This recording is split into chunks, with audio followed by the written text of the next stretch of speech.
화엄경 이야기 제17화 문수보살의 성지 오대산. 오대산 대화엄사. 중국 산서성 오대산 대회진 앞에 토산품 상점이 늘어서 있는 양림가를 지나가면 현통사의 종각을 볼 수 있다. 종각을 바로 빠져나가면 곧바로 현통사로 들어가는 문이 있다. 현통사 정문을 들어서면 소나무가 빽빽이 숲을 이루는 넓은 사찰 경내에 관음전을 위시하여 대문수전, 대웅보전, 무량전, 천발문수전, 동전, 후고전으로 이어지는 7개의 건물이 남쪽에서 북쪽을 향해 한 줄로 나란히 늘어서 있다. 오대산과 인연이 깊은 문수보살을 모시고 있는 것은 대문수전이다. 이 안에는 진흙으로 만든 7개의 크고 작은 문수보살상이 나란히 안치되어 있다. 중앙에 있는 대지문수 주위에 서대의 사자문수, 남대의 지혜문수, 중대의 유독문수, 북대의 무구문수, 동대의 총명문수가 있으며 또한 대지문수 뒤쪽에는 감로문수가 있다. 무량전은 화엄경에 근거하여 7처8회전이라고도 부르는데 내부에는 화엄경의 교주인 비로자나 부처님이 모셔져 있다. 동쪽 앞에 있는 동탑은 옛날에는 5대에 맞게 5개의 탑이 있었지만 지금은 13층의 동대탑과 서대탑만이 남아있다. 이 동탑의 동쪽에 있는 것이 묘봉조사전인데 옛날에는 여기에 화엄종 제5대 청량대사 진관의 초상이 모셔져 있었다고 한다. 현통사는 오대산에서 가장 크고 오래된 사찰이다.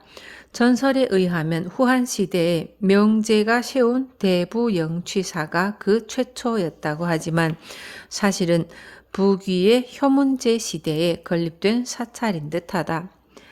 대부영취사의 부는 믿는다는 뜻으로서 황제가 불교를 믿고 사찰을 세웠기 때문에 대부라고 부른 것이며 영취란 말은 그 산세가 인도의 영취산과 닮았기 때문에 붙인 것이다.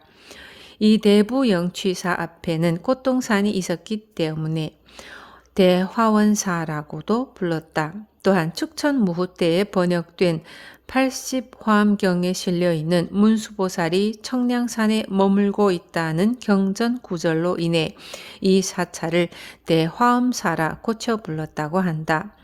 또한 진관이 이 대부영취사에서 화엄경소를 지었기 때문에 칙명에 의해 대화엄사로 이름을 바꾸었다는 설도 있다. 어쨌든 옛날의 대부영취사, 현재의 현통사를 당나라 시대에는 화엄경을 인연으로 대화엄사라고 불렀던 것이 확실하다. 오대산의 화엄행자, 진관. 진관은 대력 11년에 오대산에 올라가 5대를 순례하고 예배하였으며 문수보살의 신령한 유적을 방문하여 그 모습을 뵙는 신비로운 상서를 체험할 수 있었다. 그러나 진관은 문수보살만으로 만족할 수 없었으며 마침내 보현보살을 뵙고 예배할 수 있게 되었다. 문수는 지혜를, 보현은 이치를 나타내고 지혜와 이치가 둘이 아닌 모습이 바로 비로자나 부처님인 것을 알고 있었던 진관은 이윽고 오대산을 내려와 보현보살을 만나기 위해 보현보살의 성지인 사천성 아미산으로 향하였다. 아미산에서는 지금도 부처님의 광명이나 등불을 볼 수 있다고 한다. 당시 진관이 아미산에 오른 것은 대단한 일이었다. 험준한 산길과 가파른 언덕을 올라가 마침내 보현보살의 모습을 뵙고 예배한 진관은 호련히 큰 깨달음을 얻었다. 그것은 문수보살, 보현보살과 비로자나 부처님이 완전히 원흉함을 깨닫는 것이었다. 후에 진관은 이때의 체험에 의거하여 삼성원흉관을 처술하였다. 또한 그 이유는 분명하지 않지만 아미산 불교 문화권에 속하는 안악현과 태족현의 화엄동을 비롯하여 수많은 화엄 삼성상이 분포되어 있는 것은 진관의 삼성원융관 사상과 어떠한 연관이 있지 않을까 생각이 된다. 진관은 아미산에서 보현보살을 예배하고 다시 산서성 오대산으로 돌아왔다. 대화엄사에 머무르고 있던 진관에게 이 절의 주지인 현림화상이 화엄경을 강의해 달라고 요청하였다. 진관은 잠시 생각에 잠기었다. 이유는 법장이 저술한 화엄경 탐현기는 문장이 복잡한 데 비해 뜻이 너무 간략하다고 생각했기 때문이었다. 이에 문수보살과 보현보살이 합쳐져 비로자나 부처님이 되었다는 것을 깨달은 진관은 새로이 화엄경을 추석하여 그 참된 뜻을 널리 펴지 않으면 두 보살에게 면목이 없다고 생각하였다. 장관이 화엄경을 주석하기로 결심한 후 어느 날 그는 햇빛을 받으며 서 있는 한 금인이 손짓으로 자신을 부르는 꿈을 꾸었다. 그쪽으로 간 진관은 그 금인에게 압도되어 버렸다. 깜짝 놀라 깨어보니 온 몸이 땀투성이었다. 장관은 이 금인을 광명을 의미하고 자신이 광명 속에 압도되어 광명과 하나가 된 것은 자신이 세상을 두루 비추게 될 증거라고 생각하였다. 또한 자신이 화엄경을 주석하고 그 가르침을 널리 펴 사람들을 두루 비추지 않으면 안 된다는 것도 깨달았다. 드디어 진관은 흥원 1년 정월에 대화엄사에서 화엄경소를 집필하기 시작하였다. 추운 겨울에 오대산은 기온이 영하 15도에서 20도까지 내려가고 대화엄사는 눈보라에 뒤덮이기도 하였지만 집필은 매일매일 계속되었다. 4년의 세월이 순식간에 지나가 정원 3년 12월에는 드디어 집필을 끝낼 수 있었다. 많은 승려들이 모여 그 완성을 축하하였다. 이것이 현존하는 진관의 화엄경소 60권이다. 이 화엄경소가 완성되자 진관은 다시 꿈을 꾸었다. 자기의 몸이 용이 되어 머리는 남대의 산봉우리에 올려놓고 꼬리는 산의 북쪽에 칭칭 감아놓은 채 비늘이 푸른 하늘 아래 찬연히 빛나고 있었다. 한순간 그 큰 용이 움직이자마자 그 순간 조그만 용으로 변하여 푸른 하늘로 뛰어올라 사라져 버렸다. 진관은 이 꿈으로 화엄의 가르침을 널리 유포하지 않으면 안 된다는 것을 깨달았다. 다음해 8월에 진관은 현림화상의 요청을 받아 이 새로운 화엄경소를 강의하였다. 현재의 현통사는 바로 진관이 강의했던 장소이기도 하다. 청량산의 문수보살, 보살 주처품 제6 타화자재천회는 11품으로 되어 있는데 앞장의 수명품, 다음이 보살 주처품이다. 수명품이 시간에 따라 부처님의 덕을 설명한 것이라면 이 보살 주처품은 공간에 약하여 보살의 화용을 밝힌다라고 하는 것처럼 공간에 따라 보살의 활동을 밝힌 것이다. 보살 주처품에서는 심왕보살이 보살이 사는 곳에 대하여 설하고 있다. 먼저 동방에 보살이 사는 곳이 있는데 선인기산이라고 부른다. 그곳에는 금강승 보살이 300명의 권속과 함께 있으며 항상 그들을 위해 설법하고 있다고 한다. 심왕보살은 이어서 차례대로 보살의 설법 장소와 보살의 이름과 권속의 수를 들어 설명하고 있다.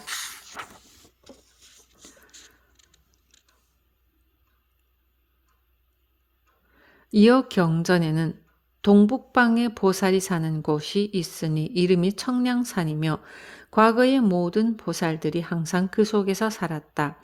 현재에도 거기에 보살이 있음이 보살이 있으니 이름이 문수사리이며 1만 보살 권속이 있어 항상 그들을 위해 법을 설한다 라고 쓰여 있다. 아마 화엄경 보살 주첩품을 쓴 사람은 인도를 중심으로 갖가지 실제하는 산과 전설적인 산에 여러 보살들이 머무르고 있다는 것을 밝히기 위해 이 품을 쓴 것이므로 구체적으로 현실에 있는 산을 가리킨 것은 아니다. 물론 인도에서 멀리 떨어져 있는 중국 오대산을 염두에 두고 썼을 리도 없다. 그러나 이 보살 주첩품의 한 문장, 즉 동북방에 청량산이 있고 그곳에는 문수보살이 있으며 이만권속에게 설법하고 있다는 것은 중국 불교인들에게 강렬한 충격을 주었다. 측천무후 때에 활약한 화엄종 대성사 현수대사 법장은 그의 저서인 화엄경 탐연기 권 15에서 다음과 같이 설명하고 있다. 청량산이란 곧 이 대주 오대산을 말하며 산 속에는 현재에도 옛 청량사가 있다. 겨울은 물론이고 여름에도 눈이 쌓이기 때문에 청량이라 이름한다. 이 산과 문수보살의 신비한 가문 등은 전기권삼에 있다. 대정대장경 35 P391 상 법장시대에 이미 화엄경의 청량산은 오대산이라고 되어 있었던 것이다. 그 산에는 현재 청량사가 있으며 청량산이라고 부르는 이유는 겨울은 물론 여름에도 산꼭대기에 눈이 있기 때문이라고 한다. 법장은 다시 화엄경 전기 권사에 오대산에서 문수보살을 만난 해탈과 명료의 전기를 쓰고 있다. 오대현 출신인 해탈은 산서성 계산 포보감의 해초를 사사하여 위없는 선정을 체험한 후 오대산으로 돌아가 오대산 서남쪽 기슭에 불광사 현재의 불광사를 세웠다. 화엄경에 의거하여 불광관을 닦은 해탈은 중대에서 동남쪽으로 펼쳐진 꽃동산의 북쪽에 있는 대부영취사로 가 두세 차례에 걸쳐 문수보살을 만나 뵐 수 있었다고 한다.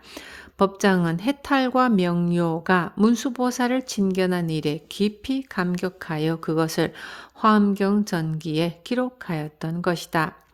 청량산이 곧 오대산. 화엄경 보살 주첩품에 나오는 청량산이 중국의 오대산에 해당된다는 설은 화엄종 제3조 법장이 처음 말한 것은 아니다. 당나라 초기 사분율종의 대성자인 도선이 저술한 집신주삼 보감통록 학본에는 다음과 같이 기록되어 있다. 대주 동남쪽에 오대산이 있는데 옛날에는 신선의 집이라고 불렸다. 산은 사방으로 300리이며 깎아지른 듯한 암벽이 대단히 높다. 5개의 높은 대가 있는데 그 위에는 초목이 자라지 못하며 울창한 소나무와 잣나무 숲이 빽빽이 들어서 있다. 이 산은 대단히 춥고 남쪽은 청량산이라 부르며 또한 청량불을 세웠다. 경전에 문수보살이 선인 500명을 거느리고 눈이 쌓인 청량산에 갔다는 것은 바로 이 산을 말한다.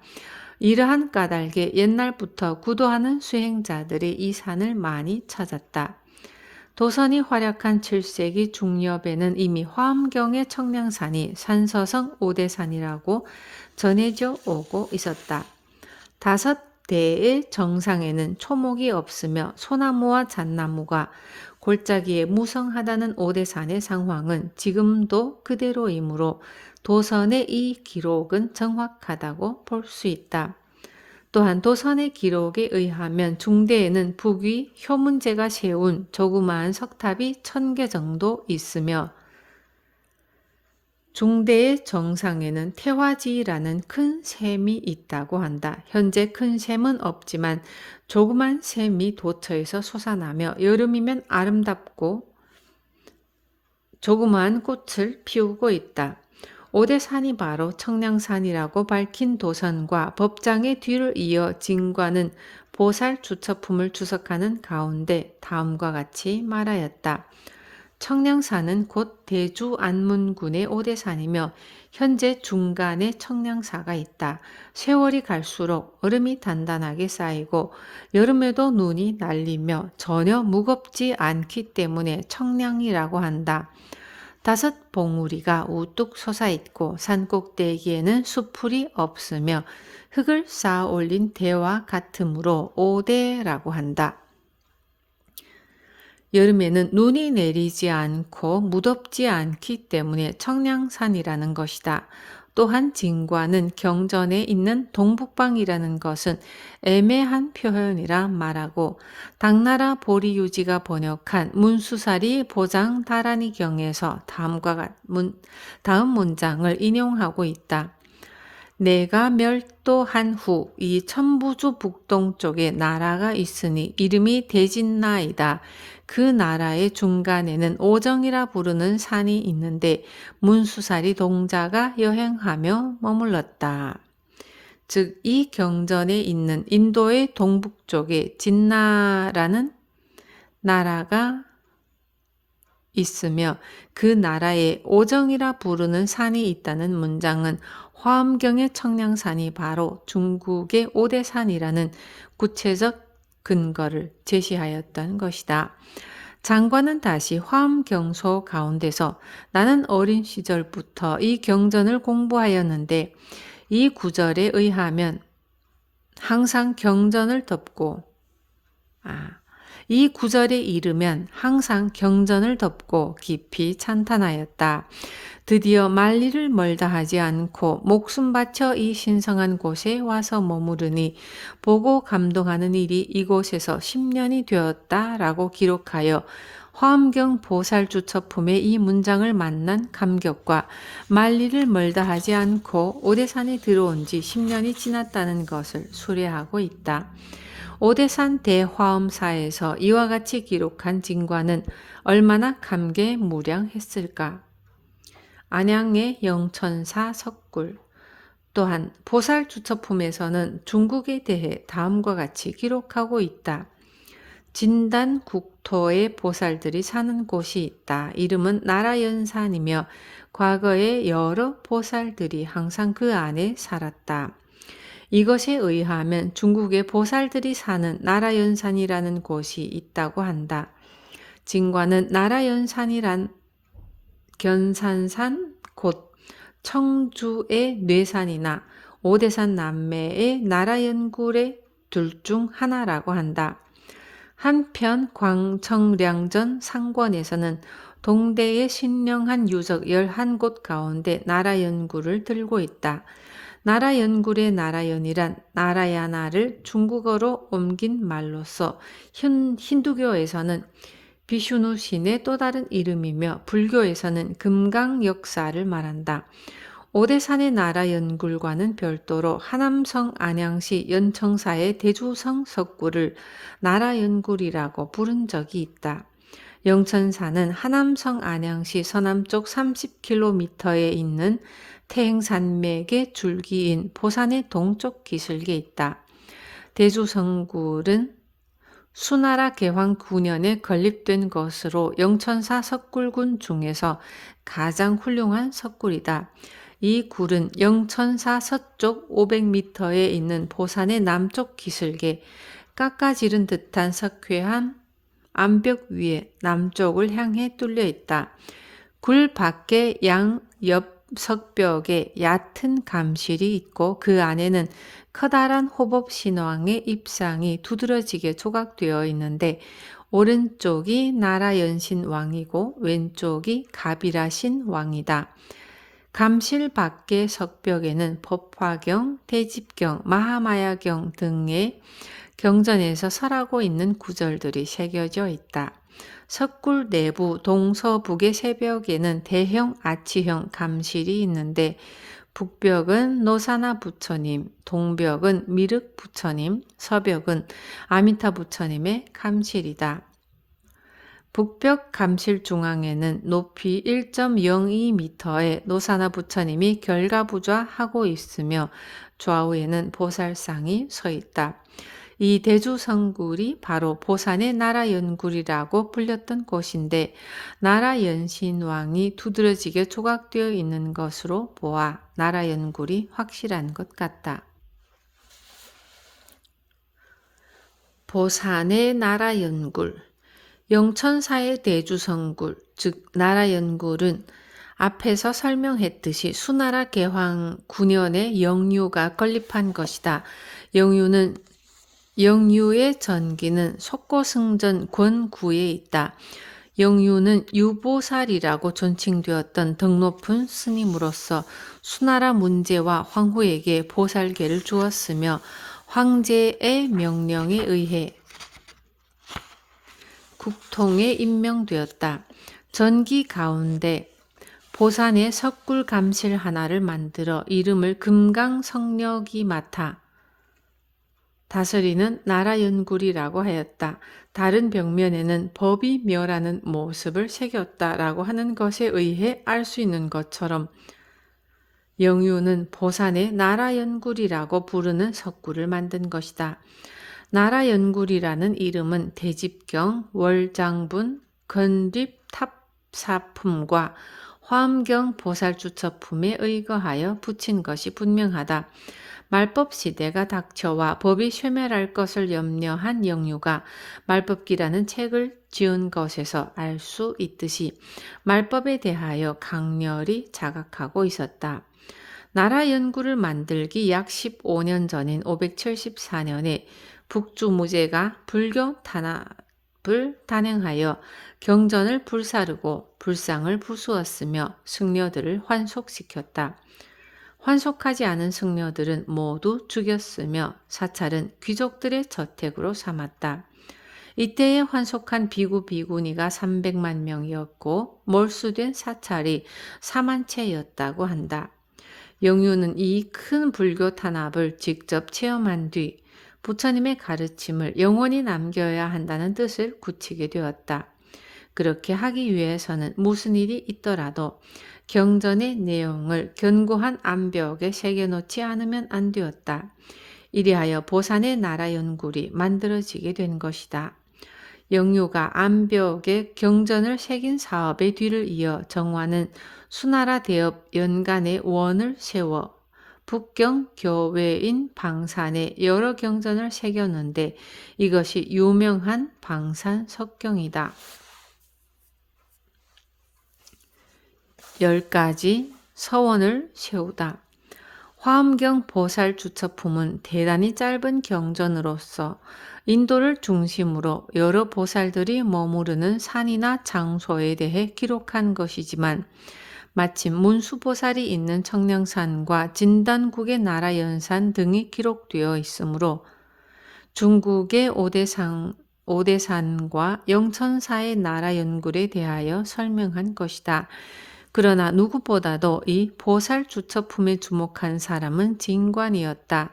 진관은 보살 주처품을 주석하게 되자 당시 자신이 머무르고 있던 오대산, 즉 청량산을 가장 상세하게 썼던 것이다.